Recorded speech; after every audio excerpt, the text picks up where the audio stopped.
भारतीय न्यूज, सीधा, सटीक और निष्पक्ष। नमस्कार, मैं हूं कनिष्का यादव और आप देख रहे हैं भारतीय न्यूज का विशेष कार्यक्रम लॉजिकल गुरु। हम आज बात करने वाले हैं एक ऐसे मुद्दे पर जिसके बारे में जानता हर कोई है, जिसके बारे में सोचता हर कोई है, पर हर कोई इसके बारे में बात नहीं कर पाता। हर कोई इसके बारे में बोलने से झिझकता है। तो आज हम इस मुद्दे पर यानी डोमेस्टिक वायलेंस, घरेलू हिंसा के ऊपर आज हम बात करेंगे और जानेंगे कि इसके क्या लीगल फैक्टर्स हो सकते हैं, क्या इसकी सजाएं हो सकती हैं और इससे जुड़े हर पहलू के बारे में। तो आइए शुरू करते हैं।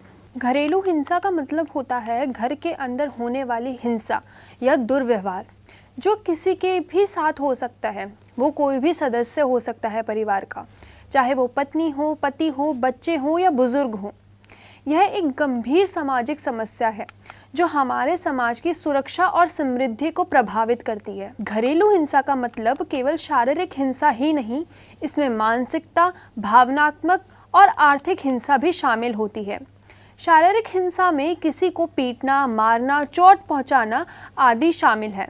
मानसिक हिंसा में किसी की भावनाओं को चोट पहुंचाना, ताने मारना, धमकाना शामिल है। आर्थिक हिंसा में किसी को आर्थिक रूप से कमजोर करना, उसकी आमदनी को नियंत्रित करना शामिल है। घरेलू हिंसा के प्रकार।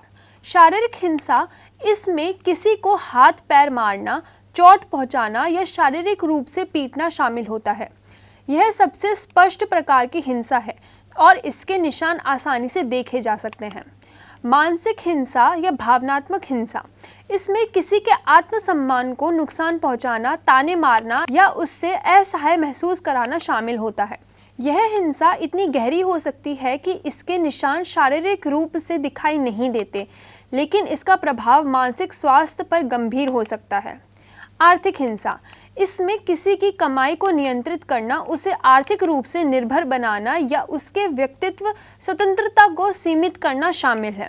यह भी हिंसा का एक महत्वपूर्ण प्रकार है क्योंकि यह व्यक्ति की स्वतंत्रता को, आत्मसम्मान को प्रभावित करता है। यौन हिंसा, इसमें बलात्कार, बलात्कारी व्यवहार या योनि हिंसा शामिल होती है। यह हिंसा किसी भी रिश्ते में हो सकती है, चाहे वह वैवाहिक हो या अन्य कोई।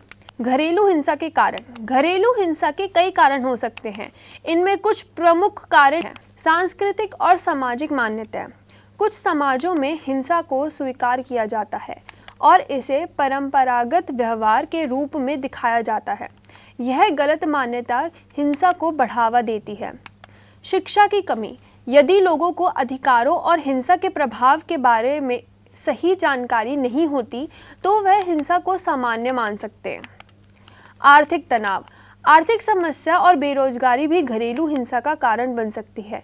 जब लोग आर्थिक दबाव में होते हैं तो उनका गुस्सा और तनाव परिवार के सदस्यों पर निकलता है। मानसिक स्वास्थ्य समस्या। कुछ लोग मानसिक स्वास्थ्य समस्याओं का शिकार होते हैं जो उन्हें हिंसात्मक व्यवहार की ओर ले जा सकता है। घरेलू हिंसा के प्रभाव।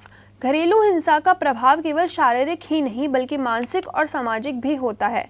इसके कुछ प्रभाव हैं। शारीरिक प्रभाव। हिंसा के कारण शारीरिक चोटों, बीमारियों और दीर्घकालिक स्वास्थ्य समस्याएं हो सकती हैं। मानसिक प्रभाव। पीड़ित व्यक्ति के डिप्रेशन, एंजाइटी, आत्मसम्मान में कमी और मानसिक तनाव हो सकते हैं। सामाजिक प्रभाव। हिंसा के कारण व्यक्ति सामाजिक रूप से भी अलग थलग पड़ सकता है, रिश्तों में दूरी आ सकती है और सामाजिक जीवन प्रभावित हो सकता है। आर्थिक प्रभाव। हिंसा का आर्थिक प्रभाव भी होता है, जैसे कि चिकित्सक खर्चा, कानूनी खर्चा और आर्थिक नुकसान। घरेलू हिंसा से लड़ने के उपाय। शिक्षा और जागरूकता। घरेलू हिंसा के बारे में शिक्षा और जागरूकता फैलाना महत्वपूर्ण है। लोगों को इसके बारे में जानकारी होनी चाहिए और उन्हें यह जानना चाहिए कि यह सही नहीं है। कानूनी संरक्षण। कई देशों में घरेलू हिंसा के खिलाफ कानून हैं जो पीड़ितों को सुरक्षा और न्याय प्रदान करते हैं। ऐसे मामलों में कानून मदद लेना आवश्यक है। समर्थन और परामर्श। पीड़ितों को मानसिक और भावनात्मक समर्थन प्रदान करना आवश्यक है। थेरेपी से भी उन्हें मदद मिल सकती है। सामाजिक समर्थन। परिवार और दोस्तों का समर्थन भी बहुत महत्वपूर्ण है। पीड़ितों को यह जानना चाहिए कि वह अकेले नहीं है और उन्हें मदद मिल सकती है। सुरक्षा आश्रय। अगर कोई व्यक्ति हिंसा से बचना चाहता है तो उसे सुरक्षित स्थान पर जाने की सलाह दी जाती है और कई आश्रय गृह और मददगार संगठन इस स्थान की सहायता प्रदान करते हैं। इसी के साथ भारत में घरेलू हिंसा से महिलाओं को सुरक्षा प्रदान करने के लिए घरेलू हिंसा महिलाओं का संरक्षण अभियान 2005 लागू किया गया। इस कानून का उद्देश्य महिलाओं को शारीरिक, मानसिक, यौन, आर्थिक और भावनात्मक शोषण से बचाना है। शिकायत दर्ज कराने की प्रक्रिया। महिला अपने पति या ससुराल वालों के खिलाफ शिकायत दर्ज करा सकती है। महिला थाना, पुलिस स्टेशन या घरेलू हिंसा सुरक्षा अधिकारी से संपर्क किया जा सकता है। तत्काल राहत। अदालत पीड़िता को संरक्षण आदेश दे सकती है जिससे आरोपी को पीड़िता के पास जाने से रोका जा सके।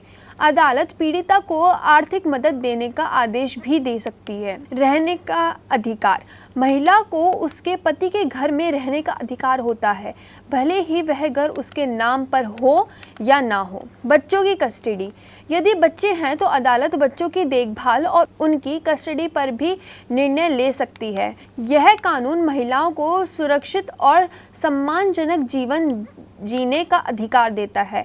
इसके तहत पीड़िता को जल्द से जल्द न्याय और राहत देने का प्रयास किया जाता है। घरेलू हिंसा तक गंभीर सामाजिक समस्या जो सभी समुदाय और समाज को प्रभावित करती है। इसके प्रभाव शारीरिक, मानसिक और सामाजिक होते हैं।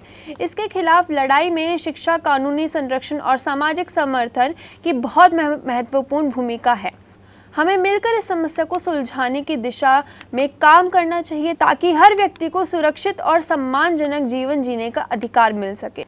इसी के साथ दीजिए मुझे इजाज़त। मिलते हैं आपसे एक नए एपिसोड में। तब तक के लिए देखते रहिए लॉजिकल गुरु, सिर्फ और सिर्फ भारतीय न्यूज़ पर।